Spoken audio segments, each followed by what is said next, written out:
जरा भी पछतावा, जरा भी रंज नहीं हुआ। ऐसा नहीं है कि कितना गंदा किरदार है इसका, ये कितनी बद किरदार है।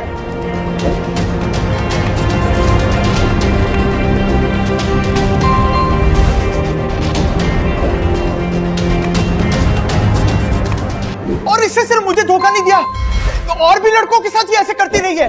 दुआ के खिलाफ एक लफ्ज भी और कहा, उसकी सारी गोलियां तेरे सीने में उतार दूंगा।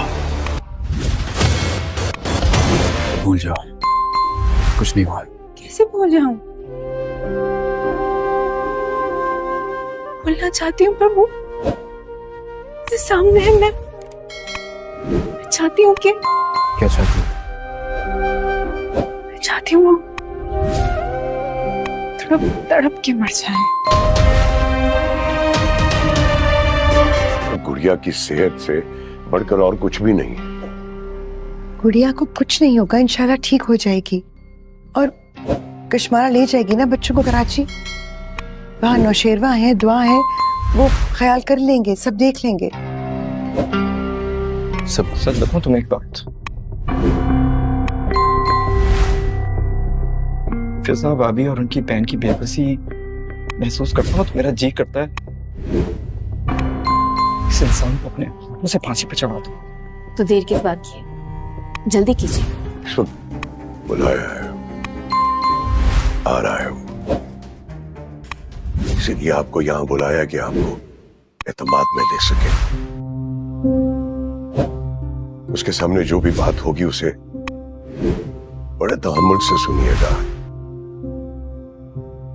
और उसके हल के लिए जो एपिसोड में क्या होगा आज की इस वीडियो में आपको बताते हैं। तो खिजर जो सुंबल को अब तक धमकी दे रहा था, अब उसे सरफराज की हकीकत के बारे में ऐसा राज मालूम होता है जिसे सुनकर वो काफी शॉक्ड हो जाता है। खिजर हैरान रह जाता है जब वो सोचता है कि किस तरह सरफराज बेशर्मी के साथ फिजा को उसकी बहन की बदचलनी के ताने दिया करता था, हालांकि वो खुद बहुत ज्यादा बदचलन है। खिजर को जैसे ही हकीकत पता चलती है कि सरफराज बहुत ही घटिया इंसान है, वो किस तरह लड़कियों को अपने प्यार के जाल में फंसा कर अड्डे पर भेज जाता है, तो वो ये डिसाइड कर लेता है कि वो सुंबल को कभी भी अपना लाइफ पार्टनर नहीं बनाएगा, ना ही उसको रुखसती करवा कर घर लेकर आएगा, क्योंकि फिजा के साथ उसने बदतमीजी करते हुए सुंबल को देखा है। वो सोचता है कि जिस तरह इसका भाई बदचलन है, बदतमीज है, सुंबल पर भी कोई ना कोई असर उसका जरूर हो चुका है, क्योंकि सुंबल पहले तो ठीक थी लेकिन कुछ अर्सा से वो बहुत बदजबान हो चुकी है और फिजा पर तरह तरह के इल्जाम लगाती है। ना सिर्फ फिजा बल्कि खिजर को भी अजीब अजीब बातें करती है। खिजर को इस सारे मामले का किस तरह पता चला, जब नौशेरवान वापस आता है घर तो वो देखता है कि दुआ काफी चुप है और वो अपने मुंह से कुछ भी नौशेरवान को नहीं बता रही, वो काफी परेशान भी है। तो नौशेरवान के दिमाग में जाफर की बातें आती हैं कि दुआ बहुत ज्यादा खौफजदा है और अपनी बहन फिजा की वजह से वो सरफराज की हकीकत इसको नहीं बता पा रही, इसलिए वो जाफर से कहता है कि मेरी एसएचओ से मुलाकात करवाओ। जब मुलाकात सेट होती है तो नौशेरवान एसएचओ को सरफराज के घर का एड्रेस देता है और सरफराज के बारे में सारी हकीकत बताता है और बताता है किस तरह लड़कियों को जलील करता है, और दुआ के बारे में भी सब कुछ बता देता है। वो बताता है कि इस लड़की को किस तरह सरफराज ने अपने प्यार के जाल में फंसाकर ये कहकर बुलाया कि मैं तुम्हें अपने माँ बाप से मिलवाने लगा हूँ, और ले जाकर अड्डे पर बेच दी और इस लड़की की जिंदगी बर्बाद कर दी। नौशेरवान एसएचओ से कहता है कि इसको कड़ी से कड़ी सजा दी जाए क्योंकि बहुत सी लड़कियों की इसने जिंदगी बर्बाद की है। एसएचओ कहते हैं आप बेफिक्र रहिए, मैं इसको ऐसी जगह पहुँचाऊंगा कि ये याद रखेगा। फिर एसएचओ सोचता है कि किसको ये काम सौंपा जाए जो बहुत ज्यादा जिम्मेदार हो और नौशेरवान का काम जो है बहुत अच्छे तरीके से करे। उसका ख्याल खिजर की तरफ जाता है और वो एक टीम की याद करता है, खिजर को सारी हकीकत बताता है और कहता है कि इसको घर से लेकर आना है, ये बहुत शातिर इंसान है और तुम जानते हो ये गजनवी का केस है, इस वजह से इसको बहुत अच्छे तरीके से तुमने हैंडल करना है। खिजर कहता है कि सर आप बेफिक्र रहे, मैं बहुत अच्छे तरीके से इसको हैंडल करूंगा और इसको घर से निकाल कर लाऊंगा। मैं कल ही इसके घर पर रेड करता हूँ। जब खिजर पूरी इस केस की स्टडी करता है तो उसको पता चलता है कि ये तो सरफराज के घर का एड्रेस है। वो काफी हैरान होता है और सोचता है कितना घटिया शख्स है जो मुझे बेहयाई के ताने दिया करता था, खुद किस कदर घटिया कमीना इंसान है कि लड़कियों को ले जाकर अड्डे पर बेचता है। और फिर वो फिजा के बारे में सोचता है कि फिजा का कोई भाई नहीं है तो मैं ही उसका भाई बनकर दिखाऊंगा। फिर सोचता है कि मैं इससे सारे बदले लूंगा, अब जो इसने मेरे साथ ज्यादती की है मैं हर जुल्म का इससे बदला लूंगा, फिजा का भी। खिजर सरफराज के वारंट भी निकलवा लेता है और वो अगले दिन ही रेड करने का सोचता है। खिजर को पता होता है कि सरफराज किस टाइम घर होता है, किस टाइम नहीं, इसलिए वो उसी टाइम जाता है जिस टाइम सरफराज घर होता है। सरफराज और उसका बाप बैठकर खाना खा रहे होते हैं जब बाहर बेल बजती है। तो सरफराज कहता है मैं चेक करता हूँ, लेकिन उसका बाप कहता है तुम बैठकर खाना को, तुम अभी ऑफिस से आए हो, मैं चेक करता हूँ। जब सरफराज का बाप दरवाजा खोलता है तो बाहर खिजर खड़ा होता है। वो कहता है आ जाओ बेटा, लेकिन खिजर कहता है कि अंकल आज मैं यहाँ पर पुलिस के तौर पर आया हूँ, आप मेरे लिए बहुत ही काबिल इज्जत हैं, इसलिए मुझे अपना काम करने दें और खामोशी से पीछे हो जाएं। सरफराज का बाप ये सुनकर खामोशी से पीछे हो जाता है क्योंकि खिजर ने बहुत अच्छे तरीके से उससे बात की होती है, लेकिन वो बहुत ज्यादा हैरान भी होता है कि आखिर ऐसा क्या मसला हो गया कि खिजर को पुलिस के तौर पर यहाँ पर आना पड़ा।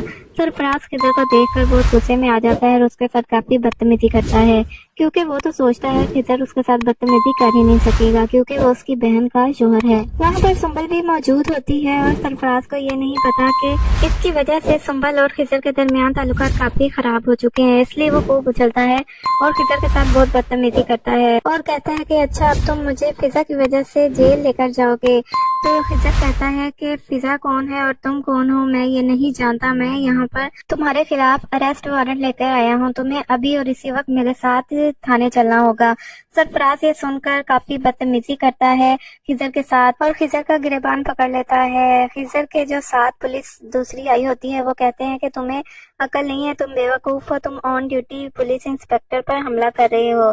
तो सरफराज कहता है कि तुम कौन होते हो मेरे रिस्क के दरमियान बोलने वाले, अपना मुंह बंद रखो। तो वो पुलिस कहता है कि ये हमारे पुलिस इंस्पेक्टर हैं, आप इन पर हाथ नहीं उठा सकते। तब सरफराज थोड़ा ठंडा होता है और कहता है कि अच्छा बताओ मेरे खिलाफ कौन से अरेस्ट वारंट लेकर आए हो, आखिर मुझे किस जुर्म में तुम लेकर जेल जाना चाहते हो। तो खिजर अपने साथ वाले पुलिस को कहता है कि ये लो ये वारंट इसको सुना दो। वो पुलिस वाला खिजर के हाथ से वारंट पकड़ता है और जब वो सुनाता है कि एक दुआ नामी लड़की है, उसको तुमने अपने घर बुलाया था कि तुम अपने माँ बाप से मिलवाना चाहते हो, लेकिन उसको ले जाकर तुमने अड्डे पर बेच दिया और बहुत ज्यादा पैसे भी लिए। जब सरफराज ये सुनता है तो काफी हड़बड़ा जाता है क्योंकि वो तो सारी हकीकत जानता है कि सारा किया धरा उसका ही है, जबकि सरफराज के घर वाले भी सारे वहीं पे मौजूद होते हैं। जब वो ये सुनते हैं तो उन्हें पता चल जाता है कि फिजा की वही बहन है जिससे सरफराज फिजा को मिलने नहीं देता था। फिजा तो ये सुनकर शॉक्ड हो जाती है कि इसी ने मेरी बहन की जिंदगी बर्बाद की है, वो काफी ज्यादा परेशान हो जाती है। जबकि सरफराज का बाप तो सख्ते में आ जाता है और कहता है कि ये मेरा बेटा है, मैंने इसकी ऐसी तरबियत की थी। वो बहुत ज्यादा शर्मिंदा होता है और वहीं पर खामोशी से खड़ा रहता है। जब सरफराज दोबारा से खिजर के साथ बदतमीजी करने लगता है तो तब खिजर अपने मुलाजिम से कहता है कि इसको हथकड़ी लगाकर गाड़ी में बिठा दो। तब सरफराज खिजर से बहुत बदतमीजी करता है और कहता है कि तुमने और फिजा ने मिलकर मेरे खिलाफ जो साजिश की है ना, मैं तुम लोगों को कभी माफ नहीं करूंगा, मुझे जरा निकलने दो जेल से, मैं तुम दोनों को नहीं छोड़ूंगा। खिजर के मुलाजिम उसको हथकड़ी पहनाते हैं, सरफराज को और गाड़ी में बैठा देते हैं। सरफराज उन्हें कहता है कि तुम जाओ, मैं बस अभी आ रहा हूँ। तो खिजर सरफराज के बाप को कहते हैं अंकल मैं बहुत ज्यादा शर्मिंदा हूँ, लेकिन क्या करूँ, मेरी ये ड्यूटी है, मेरा ये काम है, इस काम के लिए मुझे ही लगाया गया है।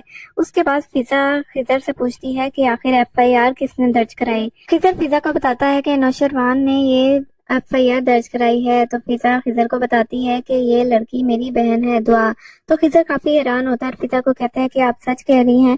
तो फिजा कहती है हाँ मैं सच कह रही हूँ, ये मेरी ही बहन दुआ है। सुंबल खामोशी से खड़ी है, तमाशा देख रही होती है और बहुत ही गुस्से से खिजर को देखकर अपने कमरे में चली जाती है, लेकिन खिजर को इस चीज से कोई फर्क नहीं पड़ता। जबकि कोसा शोर मचाती है और अपने शोर को कहती है कि जाओ मेरे बेटे सरफराज को लेकर आओ, लेकिन उसका शोर कहता है कि मैं इस जैसे शख्स को अपना बेटा नहीं कहता और मैं इसकी कभी भी जमानत नहीं करवाऊंगा। सरफराज की माँ बहुत ज्यादा गुस्से में होती है और कहती है कि सारा किया तरह जो है ना ये यकीनन फिजा का ही है। फिजा की बहन ने इतने अमीर शख्स से शादी की थी, कोई ना कोई इन्होंने गुल तो खिलाना ही था, यकीनन ये दोनों बहनों की मिलकर की गई साजिश है। तो सरफराज का अब्बू कहता है कि तुम्हें शर्म आनी चाहिए और तुम्हारे बेटे ने क्या हरकत की है, तुम उस पर मजीद पर्दा डाल रही हो। अगर तुम्हारी अपनी बेटी के साथ कोई इस तरह की हरकत करता तो तुम फिर क्या करती, फिर भी तुम उस बंदे की साइड लेती। तो सरफराज को मैं अपना बेटा नहीं कहूंगा और ना ही मैं उसकी जमानत कराने जाऊंगा, तुम्हें जो करना है तुम कर सकती हो। फिजा बेचारी मासूम है, उसके साथ इतनी ज्यादती करता रहा सरफराज, लेकिन मैं फिर भी खामोश रहा। لیکن اب مجھے پتا چلا ہے کہ وہ فضا کے ساتھ اتنی زیادتی کیوں کرتا تھا، فضا کے ساتھ ایسا سلوک کیوں کرتا تھا اور اس کو دعا سے کیوں ملنے نہیں دیتا تھا۔ وہ جانتا تھا کہ اگر فضا دعا سے ملنا شروع ہو گئی تو اس کو پتا چل جائے گا کہ دعا کے ساتھ یہ جو حرکت کی ہے ساری یہ اسی نے کی تھی۔ سرفراز کی ماں بھی اپنے بیٹے پر پردہ ڈالتی ہے اور کہتی ہے کہ نہیں نہیں میرا بیٹا ایسا نہیں ہے۔ آپ جانتے ہیں کہ اس سرفراز کا رویہ فضا کے ساتھ اچھا نہیں تھا، اس لیے اس نے اپنی بہن کے ساتھ مل کر جان بوجھ کر میرے بیٹے کو پھنسانے کی کوشش کی ہے۔ تو سرفراز کے ابو کہتے ہیں کہ بس کر دو کوثر، اپنے آپ کو دیکھو اور تم جانتی ہو کہ تمہارا بیٹا کتنے پانی میں تھا، تمہارے بیٹے کی کیا حرکات تھی تم اچھی طرح جانتی ہے۔ سن کر کوثر خاموش ہو جاتی ہے۔ سرفراز کی ماں فضا سے کہتی ہے کہ فضا تم جاؤ اور اپنی بہن کو فون کرو اور اسے کہو کہ یہ کیس واپس لے۔ تو فضا کہتی ہے کہ میں کیسے فون کروں، میرے پاس تو فون ہی نہیں ہے۔ پھر اس کی ماں کہتی ہے کہ سنبل کے پاس جاؤ اور اس کے موبائل سے فون کر کے آؤ۔ فضا کہتی ہے کہ میں کوئی فون شون نہیں کروں گی، میں اپنی بہن کو بالکل بھی نہیں کہوں گی۔ سرفراز نے میری بہن کی زندگی برباد کی ہے، دعا میری بہن تھی، اس کو گھر سے بھگا کر اڈے پر بھیج دیا، کتنی شرم کی بات ہے۔ فضا کہتی ہے میں سوچ بھی نہیں سکتی تھی کہ سرفراز اس طرح کی حرکت کر سکتا ہے اور میں ایک ایسے گھٹیا انسان کے ساتھ ایک ہی گھر میں رہ رہی تھی۔ سرفراز کی ماں کہتی ہے کہ بی بی اپنی زبان بند کرو، تمہاری زبان زیادہ ہی نہیں چل رہی، اگر تم نے اس گھر میں رہنا ہے نا تو تمیز کے ساتھ جا کر اپنی بہن کو فون کرو اور اسے کہو کہ یہ کیس واپس لے۔ تو فضا کہتی ہے کہ میں اب آپ لوگوں کی کوئی بھی ظلم برداشت نہیں کروں گی، میں نے بہت سہ لی آپ لوگوں کی، آپ کا بیٹا مجھے روز ذلیل کرتا تھا، میرے ساتھ اتنی زیادتی کی، میری بہن کو لے جا کر کوٹھے پر بھیج دیا اور اسی بہن کی وجہ سے مجھے تانے دیتا رہا، مجھے اپنی بہن سے ملنے نہیں دیا جاتا تھا۔ آپ کے بیٹے نے اتنی فضول حرکتیں کی ہیں، اتنی اس کی گھٹیا کرتوتیں ہیں، آپ ابھی بھی اس کی طرفداری کر رہی ہیں۔ کوثر تو یہ سن کر حیران رہ جاتی ہے کہ کس طرح اس کی زبان چل رہی ہے، جو ہمیشہ لڑکی خاموش رہتی تھی اس کی زبان اب کیسے بھاگ رہی ہے۔ فضا مزید کہتی ہے کہ میں ایسے گھٹیا شخص کے ساتھ رہ رہی تھی، ایسے درندے کے ساتھ، مجھے تو اندازہ ہی نہیں تھا۔ میں بھی حیران تھی کہ جو سرفراز دعا کے نام سے اتنا چڑھتا تھا، اب جب دعا اس سے ملنے کے لیے آئی تو اس کا کوئی ری ایکشن خاص نہیں تھا۔